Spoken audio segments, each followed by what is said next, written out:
You mentioned the World Economic Forum. So even before COVID, one of their big themes that they like to discuss, and particularly people like Klaus Schwab like to discuss, is something they refer to as the Fourth Industrial Revolution. And if you listen to how people define the Fourth Industrial Revolution that are at the WEF or affiliated with the WEF, they'll say things like it's a merging of your digital and biological selves, a merging essentially of man and machine is what this fourth industrial revolution is ultimately about. Now, in the case of Klaus Schwab, you want to talk about Nazi ties, you can just look back at his father, who was the head of a Nazi model company that used slave labor and tried to help the Nazis develop an atomic bomb.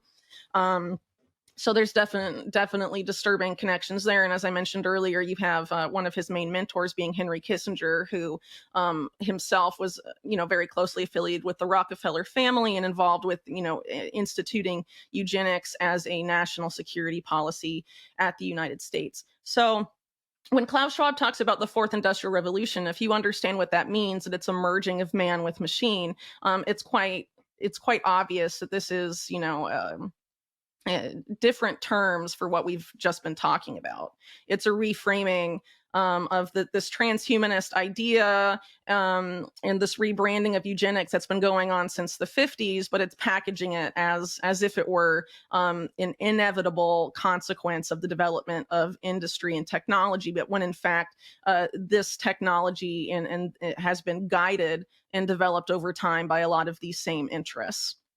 And funded by them. So when you're looking at what's happened over the past 2 years, you have the mass, for example, the mass collection of DNA, which you referred to, and this is being, in some cases, acquired. For example, in the US, it's being acquired in some cases by big tech companies like Google through their health branch, Verily, which was involved in PCR testing and was attempting to link test results and genetic data to people's Gmail accounts and everything that would include like search history and all sorts of things. And this is really a template for what these people hope to see in the future. But in addition, talking about the genomic sequencing, the industry giant behind all of that is a company called Illumina, whose longtime head is a man named Jay Flatley, who has a lot of affiliations with the World Economic Forum.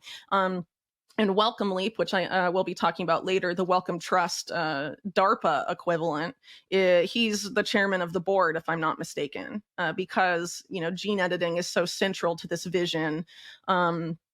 And of course, in order to enact that vision, you need to have a lot of genetic data. And there's also an interest in having artificial intelligence guide a lot of this stuff. And in order to train an algorithm to do anything as it relates to genomics or gene editing, you would have to give it a massive amount of genetic data on which to train. So you asked a very broad question, so I can definitely say a lot more, but there's clear pieces of overlap there. But if anyone wants to look at how this vision is being enacted now, it's the fourth industrial revolution, and that whole idea of bringing that to fruition is what's behind the Great Reset Initiative, which was King Charles, well, at the time Prince Charles, right, and the World Economic Forum coming together. And again, you have the British aristocracy right in the mix, pushing this agenda forward. I'm going to read a quote from Klaus Schwab at the current World Economic Forum that is ongoing as we speak, and then put another question to you, Whitney. Schwab has said, bioengineering is the next general purpose technology. Like the internet before it, bioengineering has the potential to influence and alter society through political, economic, and social structures. So that pretty much confirms the conclusion you've drawn as to their role, the World Economic Forum at Davos, Klaus Schwab, their role in this eugenics agenda and in this transhumanist agenda. But unfortunately, based on everything you've said up until now, it's difficult for me to avoid the conclusion that the eugenicists we thought we were fighting in World War II, the racial supremacists, the transhumanists, that those we thought we defeated intellectually and ideologically are the ones in power right now, in charge of global organizations, and are very close to erecting, for the first time in history, a global technocratic tyranny that is focused on eugenics and transhumanism for the entire planet.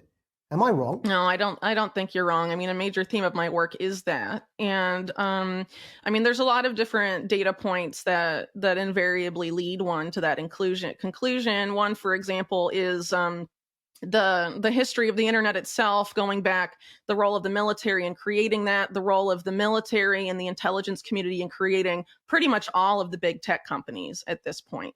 Why would they have done that? And now those big tech companies are making major joint ventures and alliances with big pharma. And if you listen to people like Mike Yeadon, he's made the point that big pharma has essentially run out of products to make, because so many of the products that they could develop that were profitable in R&D, they're running out of things, because a lot of things have already become generic and how that whole process works.